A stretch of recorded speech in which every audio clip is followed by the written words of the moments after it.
Hey YouTube, it's Chris, K2CJB with K2CJB Radio. Welcome back to the channel.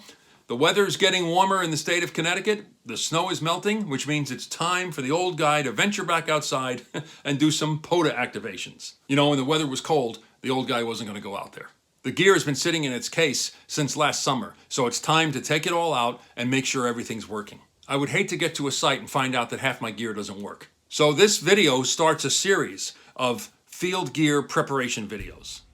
The first thing I want to do today is to install the narrow CW filter for the FT817. When I operated Field Day last year, I discovered quickly that not having that filter was a problem. Just using this radio stock mode, the receiver's wide open, so you really need to have this filter installed. So I was lucky enough to find it on eBay. It took me a while to find it, but I found one.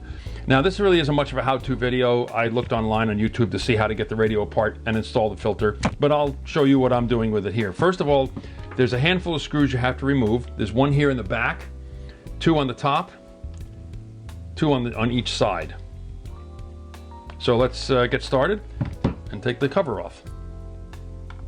The filter, I know from looking online, is on the top. It sits not far off of where the speaker is, and we'll see that when we get the radio opened up.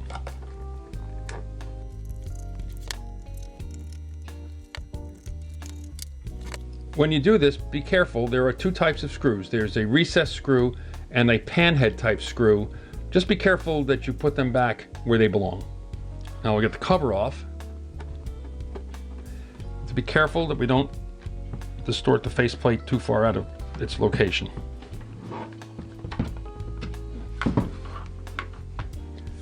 Now when we open the radio, we want to disconnect the speaker so we don't damage these connections going up to the speaker. Very simple, just pull the plug. Now when we look at where the filter goes, it's going to go right here where it says filter unit. There are 4 pins on this end and 3 pins on this end. Of course, not surprisingly, when we look at the filter, there are 4 on one end and 3 on the other. The filter gets oriented this way with the label facing up. Just line the connectors up and gently push down. It's that simple. It's a very easy job to do. So now we'll close it up. First thing we'll do is reconnect the speaker.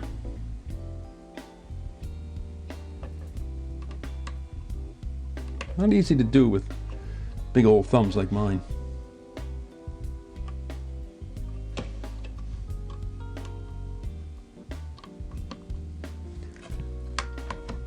Go from the front to the back, putting the cover back on.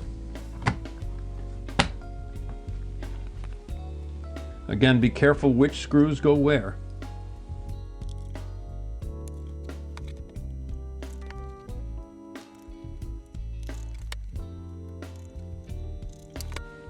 And that's it, the filter's installed. Next thing I want to do while I have the radio out, I bought this little Anderson power pole adapter for these radios, and I've noticed that the screw has worked itself loose. This little pigtail that I have on the back of my FT817 is if I want to use a whip on the radio and I want to throw a counterpoise on it, I have this little clip mechanism I stuck here. It's not the best looking thing, but it works. While I have the radio on the bench, I'm going to take a quick look inside in the battery compartment, make sure my Eneloops are still in there and looking okay, and they physically look okay. So they're dead. I have to recharge them, and I will do that before I take it out. The reason I like having those batteries in there is it's a good backup in case the SLA should die or the Bioenno should die. I picked up a Bioenno last year. I will probably start using that more often for POTA activations because it is so much lighter than the SLA to carry around. Let's go test the filter and see if it works. Okay, I've connected a battery to the radio. I've got a whip on it, and I've got it tilted up so you can see what I'm doing here. I'm going to power the radio up. Right now we're down in the CW portion of 20 meters, and we can change our modes. So I did see online that we have to go into the menu. When you hold the function button down, you get to the deeper menus, item 38. And we want to turn that filter on, the CW filter on. We come out of that by holding the function button down. Now when we tap the function button once, we come into this set of menus that activate these 3 buttons down below. And we go here, and we see narrow. That's to select the narrow filter. We press it, and there's the narrow filter kicking in. Press it again, and it's off.